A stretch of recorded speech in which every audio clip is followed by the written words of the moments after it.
começar falando de Ipiranga 2-1 no Internacional. Vitória de virada do Ipiranga sobre o Inter. Um primeiro tempo que o Inter foi melhor, mas um segundo tempo que o Ipiranga mandou no jogo, né?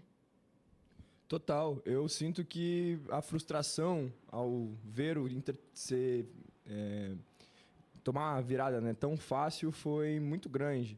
Acho que o Inter mostrou um contexto de jogo muito interessante no primeiro tempo, mas a gurizada abusou de perder as chances que teve para ampliar o placar e, quem sabe, aí sacramentar a vitória. E aí, no segundo tempo, perdeu o ritmo, né? Acho que todo mundo quer mostrar um pouco seu futebol, é aquele momento também que todo mundo sonhou de chegar no profissional, mas os jogadores que dão a sustentação, que deveriam pelo menos dar a sustentação psicológica para esse time, normalmente são os que mais falham, né? Então, a gente viu um Bruno Henrique que terminou o ano passado mal, mas fazendo gol, e depois que foi substituído, acho que eu senti que o Inter perdeu um pouco do rumo, né? Um pouco do contexto psicológico do jogo, e o Ipiranga conseguiu ir mais para cima. E aí, quem é que fica de mais experiência? O Tabata, que não fez uma partida boa, acho que foi até um pouco intenso, mas poderia ter entregado um pouco mais. E os nossos dois queridos, Alan Benítez e Cleiton Sampaio. E aí a gente tem que falar que são jogadores que aparentemente já estão reduzidos na hierarquia, né? Já foram para o final da fila porque começam o ano nesse time que não é o time principal, que é um time que não é nem o segundo time. Eles tinham que mostrar um pouco mais e, na verdade, eles estão mostrando bem menos. E teve uma declaração, só antes de tu comentar, Maurício, do Tabata no final do jogo, que eu achei muito boa, né? Que ele fala exatamente isso, assim, não merecíamos a derrota, né? Não merecíamos vencer, merecíamos a derrota, porque não jogamos nada. Resumindo, foi isso. Coerente, foi coerente. O treinador depois, o Esteban, o treinador do jogo, né? Não do Inter de modo geral, mas ele também fez um negócio interessante. Ele não quis mostrar para a torcida um jogo que não aconteceu. O que ele disse tinha a ver com o que estava em campo. Mas o que talvez mais desesperance o Luca e colorados e coloradas em geral é essa sensação ruim do mais do mesmo. Quando você vê que o ano abre 26 e parece que não houve Réveillon, parece que ainda é 25, por quê? Porque o Inter repete alguns procedimentos, repete algumas peças, e não é porque virou o ano, não é porque é ano de eleição presidencial, que quem jogava pouco vai passar a jogar mais. Porque eles jogam, frase de César Cidade Dias, um jogador joga o que joga e não o que a gente quer que ele jogue. Então, quando você vai com Alan Benítez e chega a cogitar antes do jogo, Carol, Carol, já estou entrando no apelido da família. Já Cacau, não tem problema. Ele chega a cogitar que o Benítez jogasse na linha de meio campista. Se de lateral direito ele não funcionou até aqui, se ele fosse para a linha de meio campo, ele ia virar teto de um menino que está pedindo vaga naquele lugar, que não é o lugar dele. Então, a sensação que eu tenho, não sei se o Luca, na condição de um colorado, tem parecida, é que 25 não terminou para o Internacional. Isso é bem preocupante, porque em 25 o Inter quase caiu. Eu queria, em cima do... Para mim, isso é só individual, tá? Só individual. Não dá para olhar o time. E aí eu pergunto para o Luca o seguinte, desses jogadores, Luca, qual que tu acha que vai ajudar no brasileiro desse ano? Essa é a pergunta. Por exemplo, o goleiro falhou feio aí. Mas acho que ali o Benjamin, quando ele saiu do jogo, mudou também um pouco o jogo, né, Luca? Mas já estavam pressionando. Isso, mas assim, complementando em quem pode ajudar, talvez o Benjamin seja um nome. Esse é o raciocínio, né? Ontem o Vaguinha falou um negócio que ele tem razão. Os 11 jogadores titulares estão em Porto Alegre. Então lá jogou o grupo, certo? Qual desses jogadores vai ajudar? Qual desses jogadores pode ser solução para o Inter? Porque uma certeza a gente tem, tá? O Inter vai perder jogadores como todos os times perdem. Sim. E aí? Só que vai entrar o Cleiton Sampaio? Vai entrar o... Como é que é, Luca? O Alan Benítez? Não, né?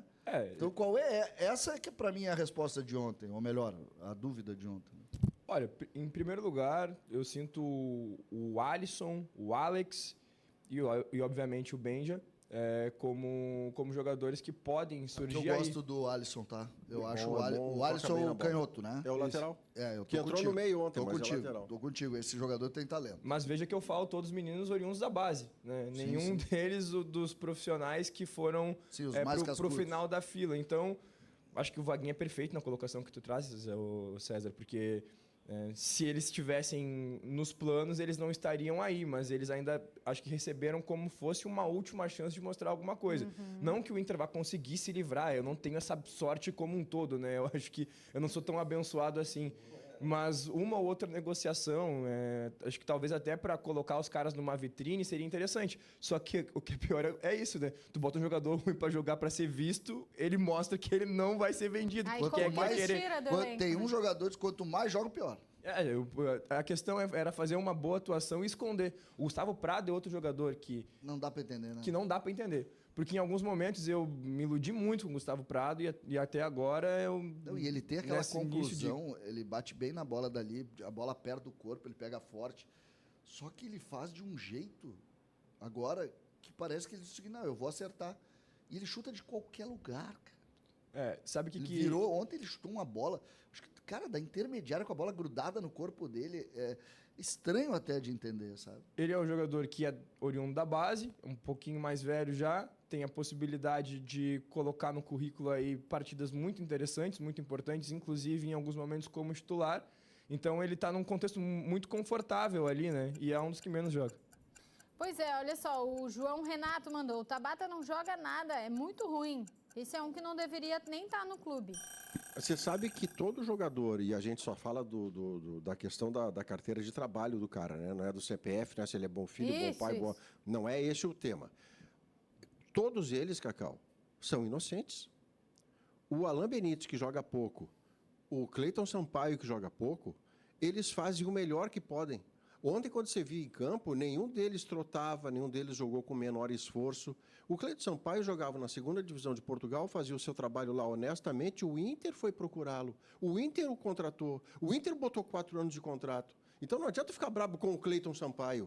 Ele joga o que joga, ele entrega o que tem para entregar. Quem é que buscou? Isso é uma investigação que o Inter tem que fazer dentro dos seus departamentos de prospecção de jogadores, da direção de futebol.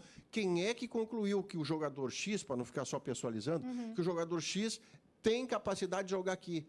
Tá, mas essa pessoa continua fazendo escolhas? Então ele vai repetir. Porque essa é a capacidade dele de identificar bons jogadores. Ele vai errar de novo. Então, o Inter tem que fazer essa investigação dentro do clube. Mas o quanto te preocupa o que foi aquele segundo tempo ou não te preocupa, Luca, a esse time? É que, como um todo, esses jogadores eles estão aí para dar uma folga, né? Para dar um descanso para a equipe que vai rodar o ano inteiro.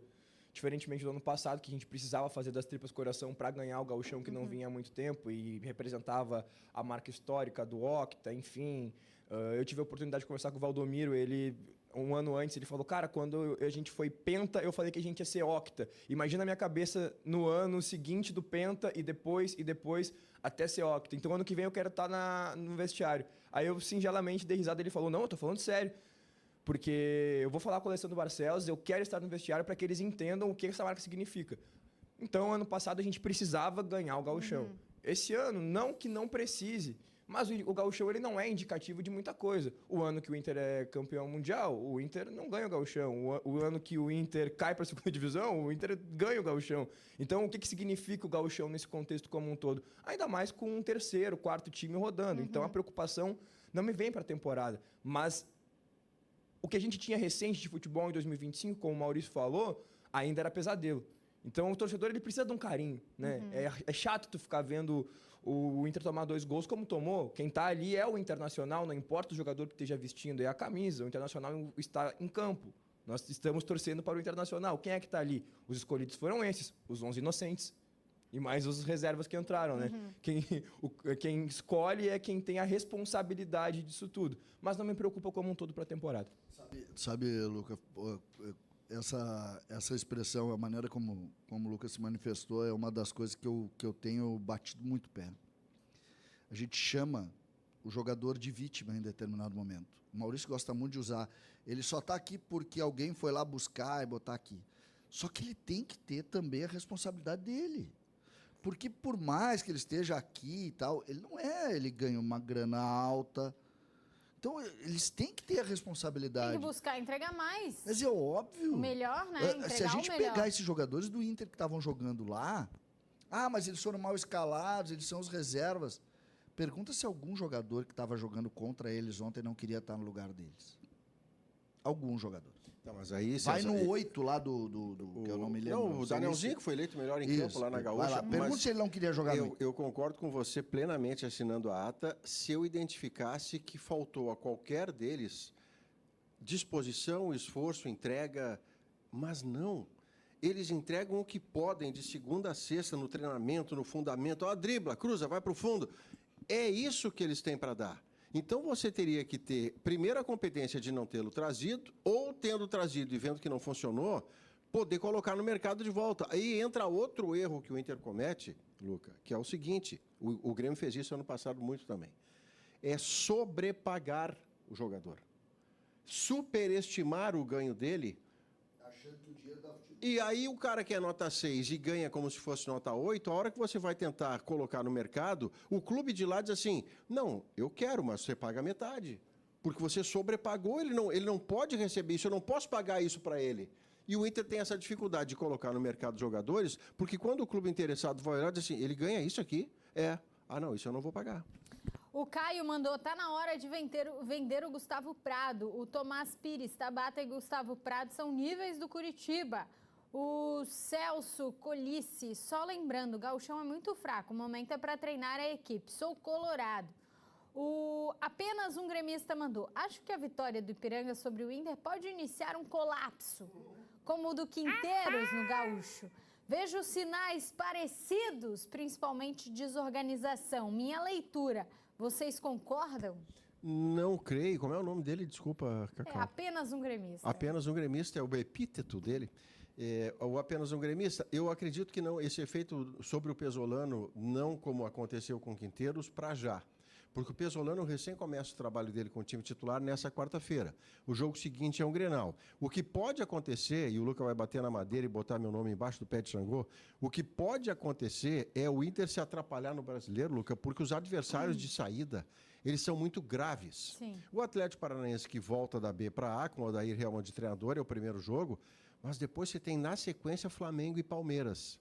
Se você não encaixa imediatamente alguns resultados para sustentar meio de tabela, na quarta rodada o Inter pode estar em Z4. Aí sim, você começa a pensar, 25 de novo, vamos agir rápido. Aí pode precipitar as coisas, mas para o Grenal ou para o jogo contra o Inter SM, aí não. Olha só, vamos mudar de tema agora, é semana Grenal, tá? O Luiz Castro deixou claro que vai descansar boa parte dos principais atletas na quarta em Bagé, contra o Guarani, já que o Inter deve ter força máxima diante do Charado de Santa Maria, também na quarta, só que aí no Beira-Rio. Quem vocês acham que chega com uma vantagem física melhor? Já falando aí da nossa enquete, que tá aí para vocês votarem, Grêmio ou Internacional? Fisicamente falando, os titulares do Inter jogaram pouco, né? Vão jogar agora a quarta e vão jogar Às vezes clássico. ficar sem jogar também é um problema. Não, tudo bem, mas pegando assim, porque na verdade a gente parte do princípio, eu não sei qual é, eu tenho uma desconfiança sobre o Grenal, tá? Tenho uma desconfiança importante sobre eu não tenho convicção de que os times vão entrar de tanque cheio no Grenal. Não tenho essa convicção, tenho dito isso há algum tempo. Até porque o Brasileirão já começa na sequência, né? Eu não tenho total convicção sobre isso, tá? Eu tô falando dos planejamentos dos clubes. Mas eu acho que o Grêmio vai ter a terceira partida, imagino eu, com um maior número de titulares, o Inter vai ter 2. Eu acho que são planejamentos um pouco diferentes, mas que no resultado vão ser muito parecidos. Tu não acha que nenhum tem vantagem? Física, não. Questão física. Física, não. Eu acho que o Grêmio está melhor do que o Inter, porque tem melhores jogadores, mas também não garante nada. Só que eu acho que tem alguma coisa que me diz que, não sei, não é informação, tá? Por favor, quando é informação eu digo. É um feeling. Não sei, É um pressentimento a mudança de data. CCD. A mudança, não, é que é um Grenal. Nunca aconteceu. A gente falou muito sobre isso ontem no bate-bola. Nunca aconteceu do Campeonato Brasileiro concomitante neste molde, né? Teve lá em 94 um campeonato concomitante, mas neste molde um Campeonato Brasileiro concomitante com o Campeonato Gaúcho. É que o Grêmio sinaliza, César, o Grêmio sinaliza titulares porque já avisou a quantidade de titular que não vai sequer estar no banco em Bagé. Então, Se o Grêmio não usasse titulares no Grenal, teria usado num sábado para usar de novo 2 semanas depois, na quarta-feira, contra o Fluminense. Eu não tenho dúvida que esses 5 jogadores jogam, tá? Eu não tenho dúvida. Eu estou dizendo assim, eu não sei se no plano do Grêmio está definido, nós temos que aqui vai ser o nosso primeiro 11. Eu acho que não. Tu acha que ainda é uma mescla? Eu acho que não é mescla, mas eu acho que ele não tem. Ele está avaliando muito, assim. Eu vi o jogo do Grêmio, que eu achei muito bom o jogo do Grêmio, tá? Em alguns movimentos, muito bom. Mas eu acho que ele tem ainda uma dúvida sobre como ele vai fazer. Ele tá olhando para a parte física, ele não fechou ainda. E o Inter, mais ainda, né? Porque o Inter ainda sequer botou para jogar, né? Pois é, mas no caso do Inter, Luca, aí é mais grave. O Inter não tem o direito de arriscar um time reserva, porque se ele já está jogando mal como está, ele bota o time reserva, supostamente mais fraco que o titular, na sua casa e perde para um Grêmio titular, o Inter terá perdido o primeiro Grenal do ano dentro do Beira-Rio e joga 3 dias depois abrindo o Brasileiro. Então, eu acredito que o Inter não correrá o risco de se enfraquecer num cenário onde ele já não é forte para poder ter algum tipo de vantagem física logo adiante, porque o Grenal, por mais que a gente possa fazer vírgula em Grenal, perder Grenal sempre é abalo. Sim. Nunca vai passar batido por ninguém. Como o Inter, o torcedor e a torcedora do Inter vão puxar uma conta que não é de 26, é a do ano passado, eu não creio que o Internacional sequer mescle o time de domingo. Ele vai ser titularaço.